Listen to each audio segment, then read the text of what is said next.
Yeah, if I may add real quick, Hillary, you were asking about outage information, but we're also interested in degradation information. Can Right. system slowness be reported against a baseline of what's acceptable performance? Right. Well, exactly. And the outage functionality, and John, way back when, I believe, and I don't understand this to the bone, but I believe ServiceNow had this plugin, the Service Portfolio plugin, which enabled the outage functionality. And it does just that, Mitch. You can mark an incident as an outage. You can mark it as a partial outage. You had percentages, or it was fully out, or Sure, it's degraded. But some of that does require human interpretation. I'm looking for. Oh, absolutely. Yeah, I'm looking for event information and correlation with monitoring and performance, systems that monitor performance and bandwidth utilization and system latency and that kind of stuff. Huh? All right, I'll show you a little bit of what if we wanted to get into it. I can't really do an EDUCAUSE demo because then it's ServiceNow. But if we wanted to do, did you see my screen right now? Yeah. Okay. So, John, to your point, there's another group that I used to chair called the ServiceNow Higher Ed group. Karen Van Duzen chairs it. I could get in touch with her. That is a group of higher ed folks that is strictly focused on ServiceNow. That'd probably be better, a more appropriate audience. You know who, Hillary, we should start leveraging as the LinkedIn Higher Ed Google group. That's a new one. Okay. Yeah. I think Matt or somebody from MIT, Dan, I think I want to say. Yeah, Dan Alexander. Yeah. Well, whichever, but we can find you, John, if you're willing to do it. We can find you the right form. Yeah, this is my group right now. I don't know if all you guys are on this, but I host the biweekly digital services work group. Oh. And so we have people on this list. I have about 110 people right now, but it's a mixture of higher ed and municipalities. There's a couple healthcare ones on here, but it's probably 90% municipality and higher ed. So where it says 29, row 29, Boston University, can you expand that? Sure. Looks familiar to you, Hillary? A little bit. Katie, okay. All right. Yeah. All right. So I don't know how they got in. I might have heard a trade show or something, or it may be from their SC. If they express some interest in service, a lot of people that are solution consultants know to point them to me if they're doing something or anything around service design or service delivery. I recognize row 15 too. Yeah. So are you open to adding people to this list? Oh, absolutely. Yeah. Okay.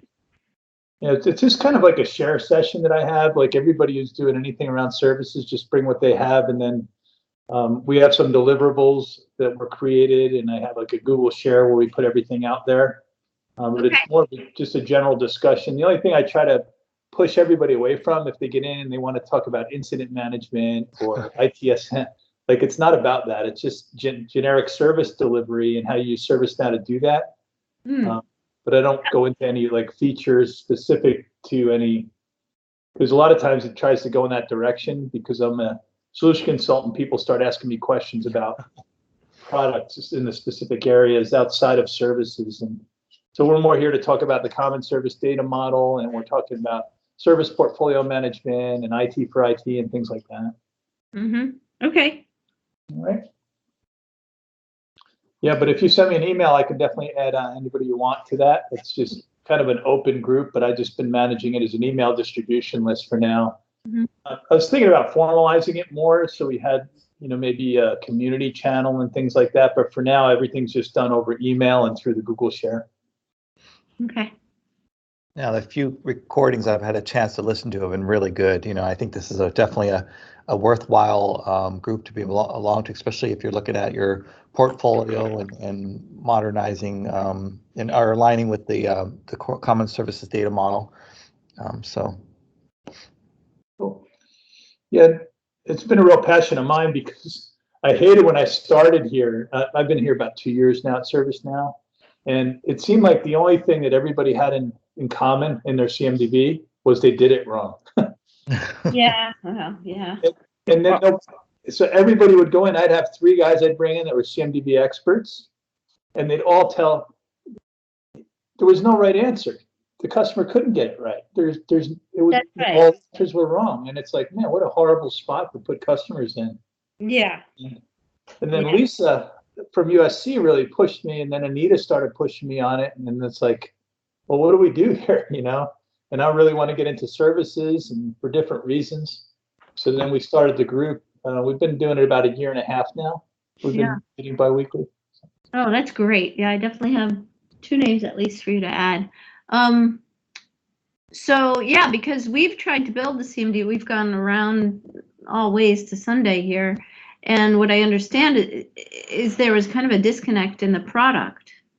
Yeah. Like I said, there was this service portfolio plugin, and then event management didn't connect. And we want to understand things like, why do we tag a business service to a technical service? What does that enable for us? Why do we tag it to an application service? Should we have more than one layer of application service?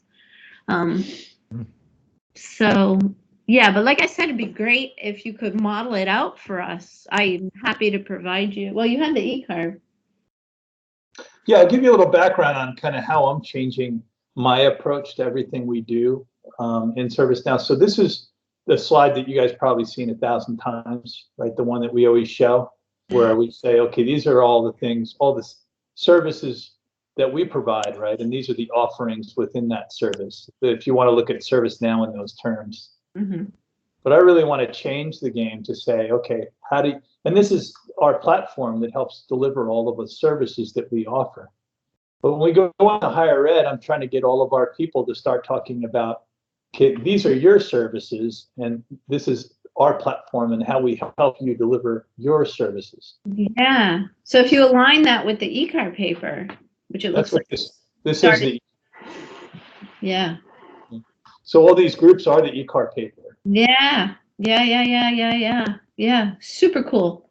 So that's all I did is copied it from the ECAR paper with the descriptions underneath. And then what I do is I kind of use this for context, and I say, okay, what are we talking about today? Are we talking about, because the concept of supporting services, like we can support you in every one of these areas, right? Because ServiceNow does IT service management, so we do incident problem change. We can do security if you want to on all the services.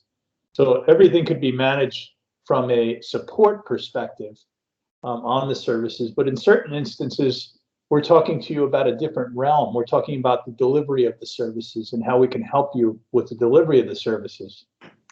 So this is a UC Davis presentation that I'm working on, and what I'm explaining to them is that I'll be talking to you about your services for software distribution and endpoint support, because I'm doing a demo tomorrow for UC Davis about the life cycle of a workstation and how that workstation, you know, gets, how you initially sign up for it, how it's moved out of inventory, and then even how some of the financial piece happens. How do we do the transaction around cost transfers? Mm-hmm. I would rather even start just much more basic before we talk about all that other stuff. Like, let's just take the CSDM model. Yeah.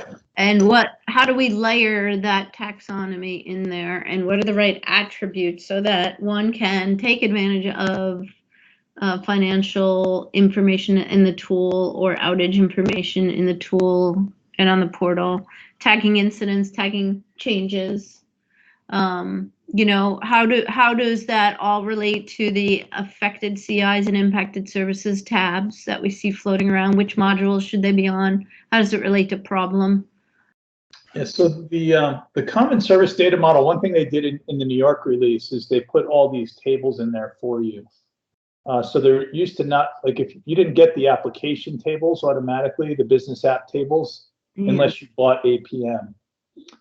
And then you didn't get some of the tables for the business service offering unless you turn on SPM, Service Portfolio Management. Right. So now what they did is they put all these things in by default. The way that I always look at this, right, is if somebody wants to, the crawl, walk, run says, build this out first because it's easy. I have a bunch of POs. I know I'm paying SAP X amount and I'm paying PeopleSoft X amount. So I can just enter my POs into a database and I can get all my business apps. And then I can pretty safely tell you what I bought those things for. I bought this thing for finance, or I bought this. So this is more of a financial representation up here and what all the stuff that you're buying, right? Mm-hmm. And then this is the kind of the business section, right? So when there's the business relationship manager going out saying, hey, what do you guys need? All right. So this is kind of the services that you're building. And one of the things that really got me in the beginning was, Splunk was coming in saying, hey, you can build basically your service out here, and we can put all the events on the service. And then when you get the CMDB done for ServiceNow, right, because it's going to take you years to build your CMDB out and get all your assets in there. So Splunk is saying we can handle this piece, right? We can handle the piece where we represent all your services and tell you the health and all those things. But really what you can do is you can build any of these out alone, and you don't have to connect them right away. So the main key here is an application service, right? So you can build out your service offerings. I could build out my business service with service offerings underneath it, one or more service offerings, and I could attach that to the catalog. I can do all that without doing any of this stuff. I don't need to know all my hardware underneath it to build out a business service offering. Sure. And so what I like the application service for is it's the connector. It connects together your infrastructure with your application with your service that you're providing. So the three main pieces. So this is what we're getting more prescriptive on in the CMDB. In New York, you'll see where we don't let you, we warn you a bunch of times, we don't want you putting business services in the catalog. We want you only to put business service offerings in the catalog. So if you build out your business service and business service offering, there's a create catalog item button on the top of the business service offering. And sorry to interrupt, but when you say catalog, do you really mean like an Untitled catalog now, or are you talking about the request catalog still? Request catalog? So when you say there's a button to put it in the catalog, what do you mean by catalog? The request catalog, into the service portal catalog. Okay. Yeah. Hey, John. I remember back in the day when I was looking at service portfolio management years ago, or whatever release it was, there was a service offering page that would really be about the service itself. Is that functionality supplanted by something in New York, or is it pretty much the same functionality, where it has the same attributes? It's the same functionality, but it's represented a lot differently. Okay. So what we used to do is we used to say, hey, this is part of the thing that was wrong, right? So people used to say, put your business services in, and this is where you manage your subscription model. Right? Oh, no, you want to do the offerings. Yeah. You want to do it at offerings. You want to report your incidents against offerings, and you want to do your changes comes in against application services. Now, let's say it's an offering like employee onboarding. Right, so in here you might have 4 application services because I'm dependent in order to do onboarding. I'm dependent on an HR service that's being provided. I'm dependent on maybe an SCCM. If I got SCCM automated, that needs to be available. Right, so all those dependencies come in. It could be one business service requires many application services to be available. So if we have SCCM and it goes down, how can you?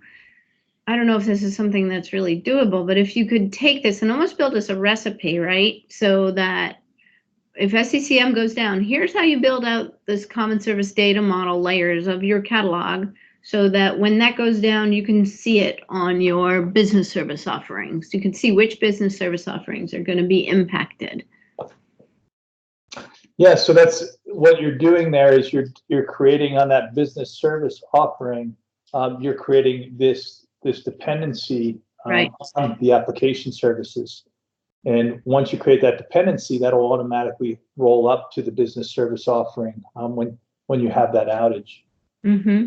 Yeah. And then how does that, again, I know talking through right now is great, but if we could have, I don't know, almost like I said, a recipe. So how then do those appear on the affected CIs tabs, the impacted services. How does that work with the outage table? How does it all hang together? Like, show me. Yeah, there's a bunch of different scenarios there, so we'd have to walk through them. So there's the one where somebody calls in on a business service offering and says, I can't get to it, right? So in that case, there's an outage on the business service offering where it starts at tier 1. And then that might go to a tier 2 where actually the first step might be to isolate it to an application service or one or more of them, right? The other way it comes in is if you're doing event monitoring and we mark an application services down, it can go up the other way and it says, okay, this application service is down, therefore all these business services are affected. That's what I want to be able to say, right? So we have a scenario, we have a DR scenario, AD goes down or Shibboleth goes down. I want to be able to say to the CIO, here are the 6 services that are going to service, business service offerings that are going to be impacted. Yep. Yep. So that's in one, it would be major incident, kind of gives you the ability to bring all those in. And 2, the relationships that you establish by using the common service data model. Yep. Let me see if I have those. They used to have one in the old one. They would have the relationships that had to be defined in order to get that effect. There was a depends on relationships. Yeah. So all those out in. That's kind of what Caitlin's working on too. Is how do we give people a better? There it is, right? So the business application has the relationship, and this is all this prescriptive stuff here. This was never there before. I know, I love it. Yeah. So this is where people were really scratching their head is like, how do I put this together the right way so that these outages and incidents roll up the right way and give me the right metrics? And the piece that's new is this service portfolio piece, which is nice because you can get groups of stuff in there too. Hey, John, I don't know if you had finished your thought, but I have a question. How does mapping play now with this common services data model, how you built out the service portfolio? So service mapping goes up to that application service, and it only takes care of that orange part, right? Oh, okay. Yeah, so it only takes care of. So basically what service mapping would do is would define this, and then it goes out and finds all the infrastructure pieces. Okay. Yeah, so it basically builds your stack for you here, which is your infrastructure items. So where is that going? Because I'm hearing a lot of people say that even ServiceNow is admitting that service mapping isn't really where it should be. Yeah, I don't have anybody using it out of my customers. I like your honesty. So I haven't. I've been here 2 years, and I've heard of a couple people trying to use it, but more people are just working on completeness of the CMDB. Right. Yeah, but so I don't know where that's going. I hear a lot of people on the commercial side and the enterprise side using it. So I don't know if it's just a maturity thing or kind of a lag, or if it's just something that's not really reasonable to use. I know we're doing a lot more in discovery. Like we're going to give the options. I'm hearing we're going to give the options of using agents for discovery instead of having just agentless. Oh, interesting. Which is, yeah, it seems like that would be going backwards. More people want agentless than they're asking for specific agents, but I guess you can see a lot more with the agents. Yeah, you run into a lot of network configuration issues or security issues, or because you've got to punch holes and things like that, and maybe the agent would prevent some of that or negate some of that. So. Yeah. And so the thing we're working a lot on too here is when we bring in this service portfolio piece, this area here that we added in New York, is to really bring in a bunch of new personas into ServiceNow, people that weren't using it before. So if you look at the, I'll show you real quick. If you look at the docs, it has a really good section on service portfolio in here, and I couldn't even name these people in my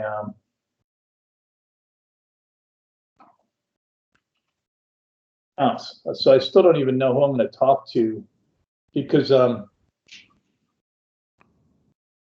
it's talking to the service portfolio management. understanding? Right, there's a new, so all these people, right? So these are people that really want visibility into these services that we're building and what they're doing.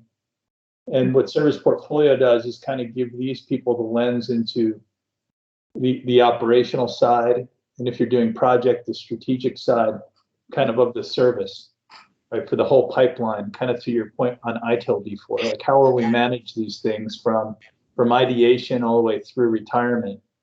And, you know, as we start doing that and really getting into that full life cycle, the whole idea behind service management, right, was to be able to give all these types of people the ability to see everything.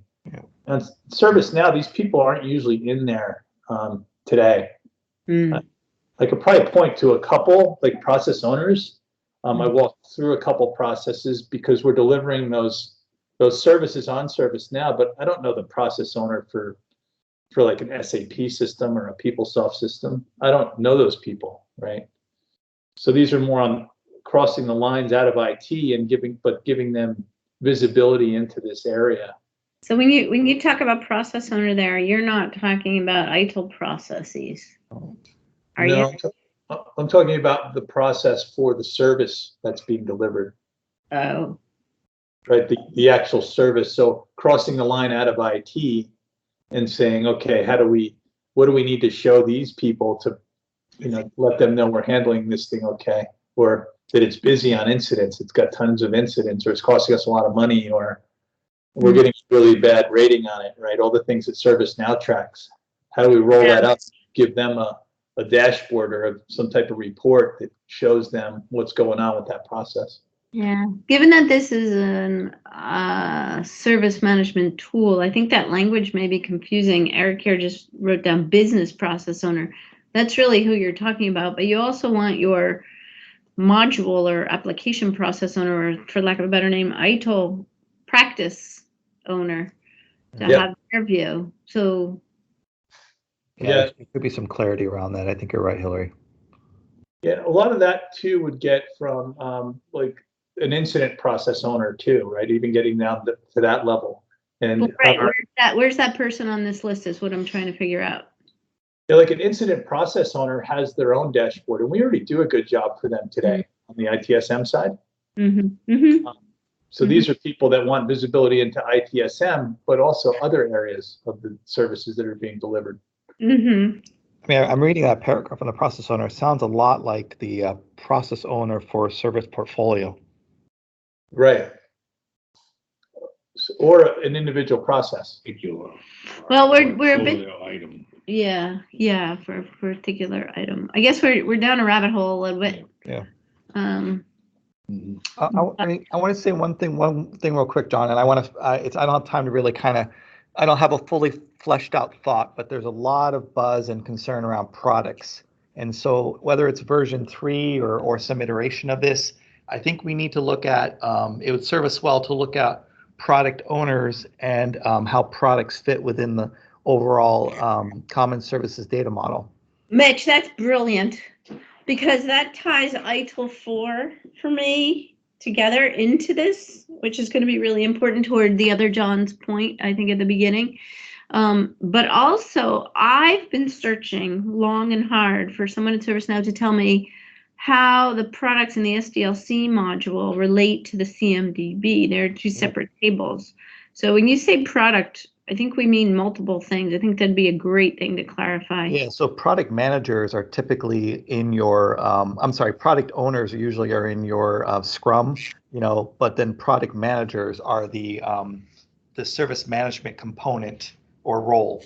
So one's more of like how an agile project is run. You've got your Scrum Master, your product owner, blah, blah, blah. But a product manager would be sitting kind of in a service management space.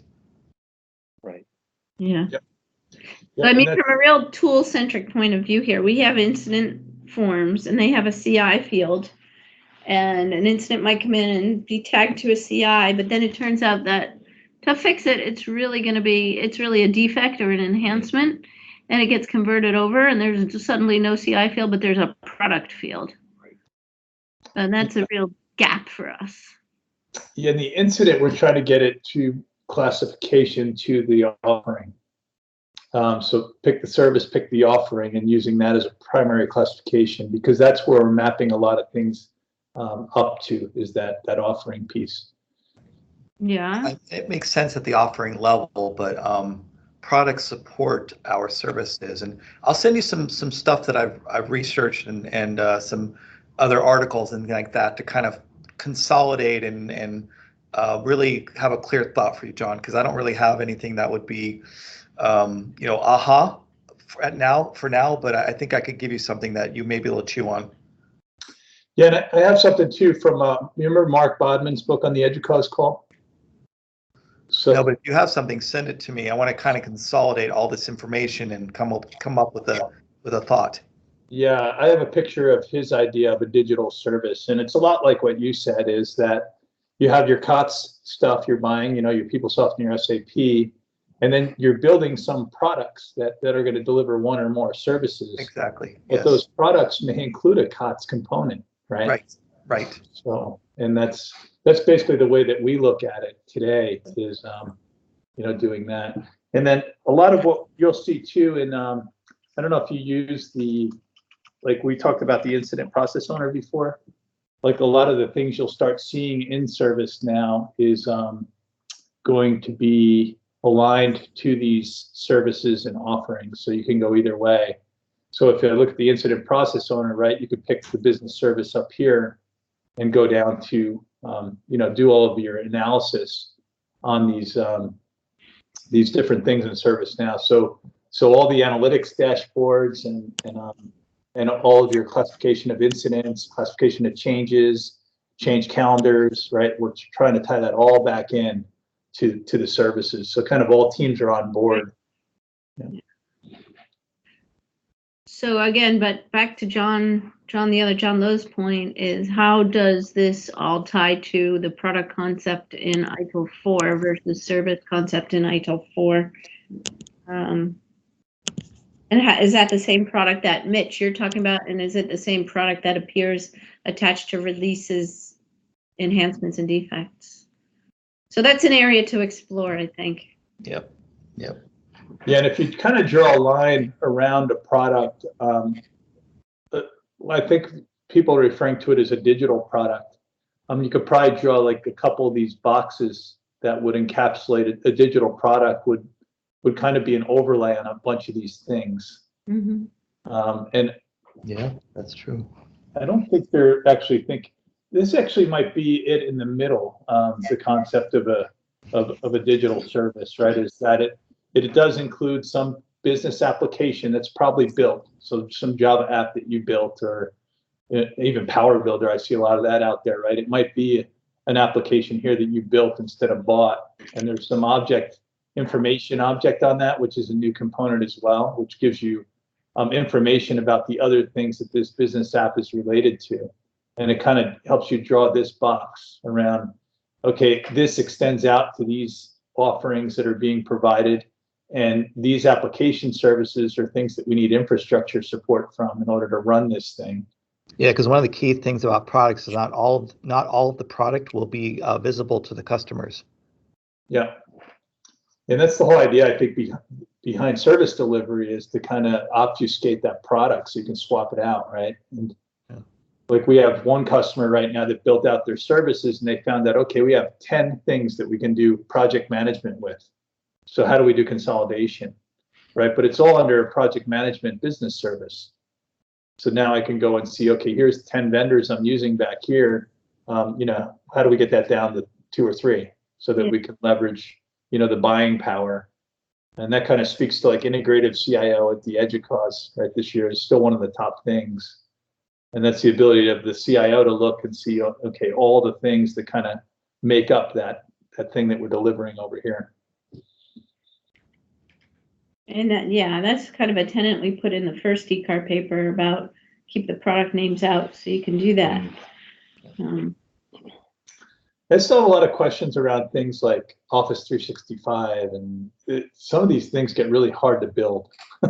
Well, there's this whole concept of platform as well. Yeah. Yeah, it's really, it's not easy. No, it's a lot to consider. And then at the end, I mean, you're not going to end up putting word processing over here. It's going to be Microsoft Word, right? Because people are used to that. You can't just change it and say word processing, and then we're going to decide what you get. Right? Yeah, that's why I've seen some product names in a catalog just because of the familiarity with it. People know what it is, you know. But I think branding is also needs to be leveraged as well. Like, you know, USC word processing, and everybody would know what that meant, you know, or from a service offering, you know, what are all the things that are involved with USC word processing or something. So Yeah. I think for me, it ties back to what are you using your catalog for? Because, you know, you can set up links for clients to, if they type in, you know, Microsoft Office, it could bring them to the word processing. yeah, that's true. That's true. Catalog. But we also want to use the catalog for financial management and internal management as well. So there are a lot of purposes, which I think, to your point, John, makes it challenging. Yeah, and we usually, like when we're talking in our group, we usually use, we don't refer to the ITIL model as much because the state it was in when we started, but we use IT for IT a lot. And we use, this is always kind of gives us a common place to start. And we talk about like these, have you ever seen these IT for IT models? I haven't looked hard, no. I have So the white this- paper. I read it a long time ago. Oh, yeah. So this is kind of a placemat that we use, this level 1 reference architecture. And I try to get everybody when they're speaking on the call to tell us what they're talking about in terms of the delivery of their service. And what I mean by that is tell us where you are on this picture. So are you talking about your service design document in case you're way back here? Are you talking about chargeback, showback? Well, you're in the request to fulfill value stream, and you're talking about request rationalization, right? So you're talking about this component, or you're talking about incident. And that's a big problem we had in the beginning is people were all over the board. Like USC, what their main thing was they wanted to get a listing of all the services here. So just the catalog, they wanted to get it all rationalized so that they can kill stuff. To say, look, we're delivering 600 services today. And these 3, we only have, you know, 10 people that are using them. So how do we kill some of those things, right? So how do we get a good, and then other people were coming in, like the city of San Diego said, well, I have a service design document. Where does all that stuff go in ServiceNow? And I had a couple people, so they're way back here.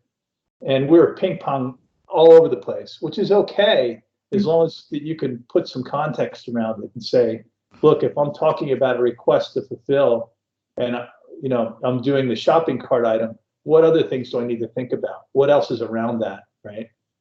Well, there's the service offering component that needs to be considered, and the subscription model, right? So these are all the data objects that we should be able to map to things inside of ServiceNow, all the way back from where we have, you know, in the beginning, we'll have a portfolio of projects that we're working on. We'll have some type of, you know, this is more of your digital product here, right? So if we're actually doing a build, right, this would kind of be your agile piece in here. You might be using Scrum here. You might be using ITIL here. You might be using PMBOK back here. That's the way we do it today. And I'm sure ITIL probably has this. And it may even make sense to switch to it now that ITIL v4 is out. And I would say, speaking specifically to ITIL 4, you know, one of the criticisms I had to this IT for IT is you were lumping ITIL more in the direct detect to correct and leaving it out more on the strategy to portfolio. But, you know, maybe it might be more accurate to say that detect to correct is around the service management processes within ITIL, because ITIL is now saying we do DevOps, we acknowledge Lean, we acknowledge relationship management, we acknowledge strategy, you know, and it'd be interesting work to map ITIL to this IT for IT. Yeah. And they do that too. So Mark Bodman, that was on your call, he presented IT for IT to the EDUCAUSE group. You remember that, Mitch? Yeah, no, it's good. And he's actually the chairman of IT for IT this year. So there's a lot of work with different groups to see where we're missing components like one of the things is the service design doc, right, on the ITIL side. That is a big thing. Like, what tables are we missing to consume a service design document as that service gets built out? That's good. Yeah, yeah. And then the other one is a digital product, of course, right? Where does that come in? That's a big topic across the IT for IT committee as well. But I think we're still struggling with how do we work with ITIL. Well, there's a lot here. There's a ton we've talked about. My head is kind of spinning, but just to bring it back to the beginning, is there a way that we could have you or someone in ServiceNow take the ECAR paper and put it into this CSDM and say, here's how you would do this? Yeah, part of what I've done so I share an instance with the group, that the digital services work group. And what we've done so far is so I'll go in as my user right now. So this is the one I give all those people I showed you before. They all have logins to this. Mm-hmm. And in the service owner workspace, this is where we started to bring in the ECAR. So what we're kind of doing is we're building it out on the side of, like, this is where the ECAR comes in back here, right? Because it's a taxonomy for the service catalog. Mm-hmm. And the application layer, maybe it may be, yeah, it's got a couple of layers to it. Well, maybe here, because once you get below there, so in the service owner workspace, I built out so we have the education service portfolio, and this is basically the ECAR that goes in there. And then what we started doing is, so underneath IT professional services, these are all the ECAR categories for the current version. And are those CI records? Each one of those? No. These are what they call taxonomies in the service portfolio. Yeah, So yeah. they are CIs, yeah. They are CIs, yeah. So if you click on that, if you open that CI record, one of them. So if I open one of these, this is a business service. Yeah, open, let's see, let's pick something like, go up to administrative and business, for instance. The only one I really built out services under is the IT service management one. Okay, got it. Right, so here I put incident management as a service in there. Mm-hmm. And then incident management trial is the offering underneath incident management. And then what they let you do here is roll up metrics. Yeah. Do you need to own PA for this? Yes, this is ITSM Pro on here. So in order to get these charts, you need to have PA. Right. There's some we don't have that, but it'd be great to see how you put it in the CMDB without this. Well, what you would do is you would go in and you would have your, so if I go under service portfolio, and this is just something you have to turn on. Mm-hmm. Right, so this is a plugin called service portfolio right here. Yep. And then what you would get in New York is you would get service portfolios, a new table. Uh-huh. And what I would do here is for my education services portfolio, right? I would build these nodes. So what I did with the ECAR is I built 2 layers. I built one layer here that this is called my, because you basically name the layers. So this, I called it a service category node, and that's the top layer of the ECAR. And then if I drill down into something like, well, the only one I really built out was going to be that ITSM. Incident management under ITSM. Yeah, because I'm in education service category, and then I built out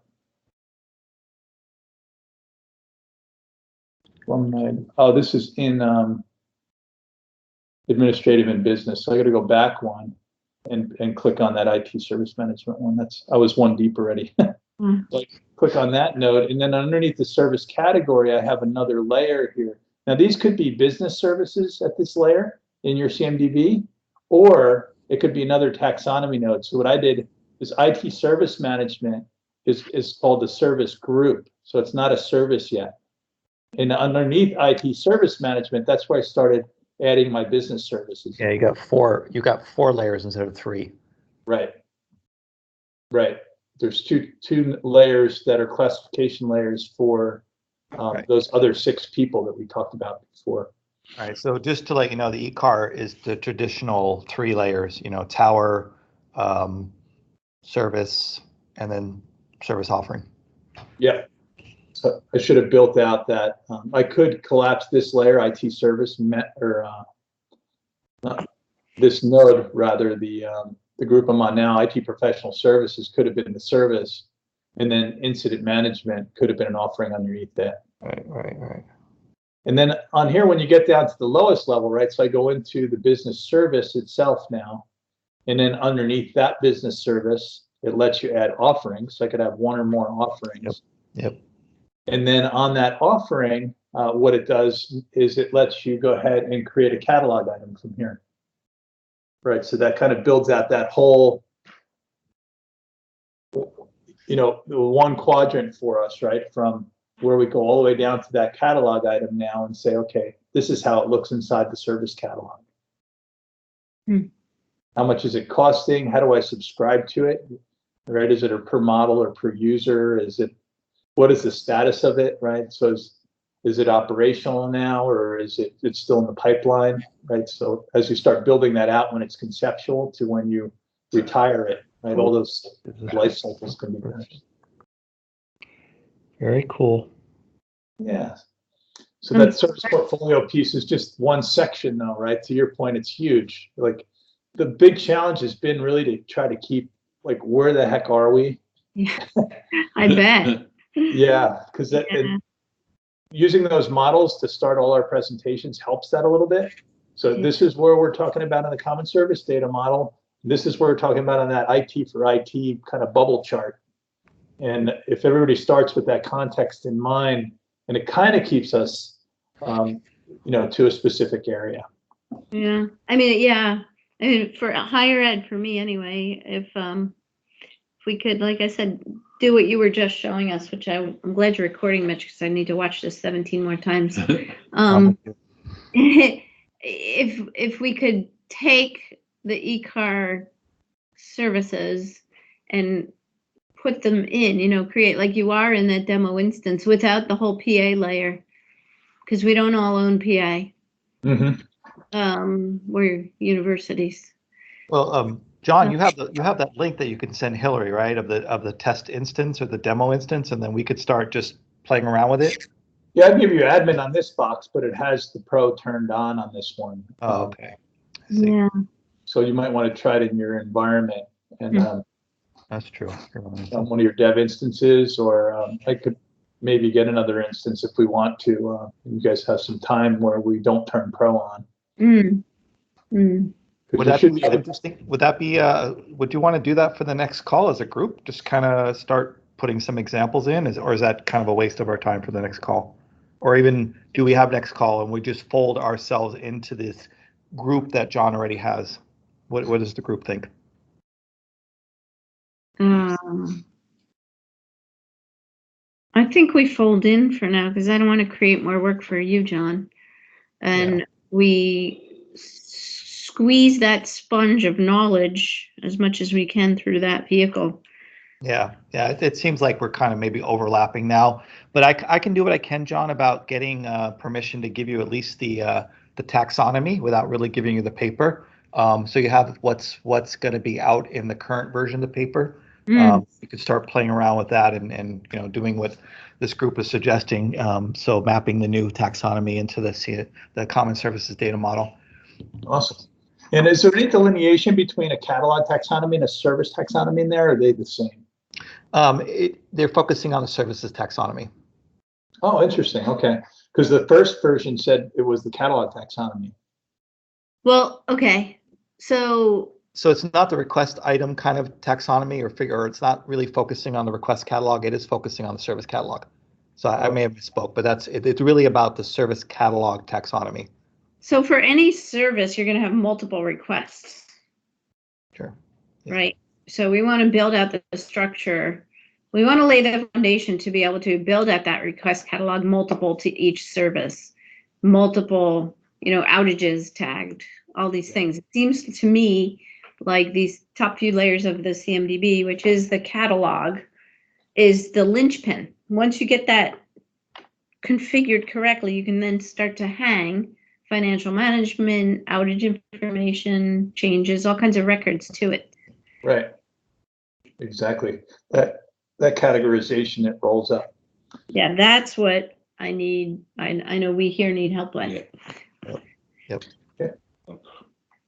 Yeah, the part that I was talking about that's a little bit different, right, is if you're in here where you have all of your business people kind of looking at groups of services, and they want information on operational performance and scoring and NPS and stuff like that, where versus where you have your people, out in your service portfolio, right, or your service catalog that are looking at services as well. So in the case of the ECAR, right, would the service catalog, these categories here, actually be what you had for, would your ECAR be in here as well? Yeah, so that's a really good question. Mary Mulvihill, University of Washington, I was just talking to her about this a couple weeks ago. She has categories kind of like keyword items, and then she has up in the right, it says service catalog. That up in the right service catalog is the ECAR model. Right. Yep. Yeah. So, but that is one idea, John, is those categories I was thinking might be the catalog categories. Or it might be both, right? And that's a big question. And then because one of the things that everybody's bumping their heads on too is what's the difference between application portfolios, service portfolios, project portfolios, categorization in the catalog, right? And it's the people that are looking at it. It's the views. It's just different views of the catalog itself. Yeah. Yeah, the misnomer is a problem, right? It's really a view. It should be, portfolio view. Yeah. Application view With into the certain- catalog. With a certain filter. Yeah. Services. Yeah. Yeah. Because what are we all here for anyway? To make money. Deliver Right? value to business. So. Yeah. Serve This our is students, good. and faculty and staff, Yeah. stakeholders. All right, I think we're at the top of the hour, so I'll send this recording out once it finishes. I will get permission via Karen to see what I can release to you, John, so you could update that one slide that you had just shown real brief. And then I think we'll meet as the larger group. I'll ask Lisa to give me some time to sit in that, especially since I'm now responsible for catalog and my coworkers are responsible for portfolio, and they're really becoming a thing with this transformation. So I think this is going to be helpful to us. Yeah, John, thank you very, very much. And if I thank just you. could, I like the idea of rolling into the larger group. We really need to be able to look at it from the perspective of not owning all those other bits and bobs, just the core basic if we can. But thank you. This has been really interesting and helpful. Oh, you're welcome. Take care, everyone. So we'll look for an invite for I'm already a part of that, but rest of you who aren't, we look for an invite from John, and I'll get back to you as far as the ECAR paper. Okay. All right. Cool. Bye, everyone. Thanks, Mitch. Thank Thanks, you. John. Thanks, Take care. Lori.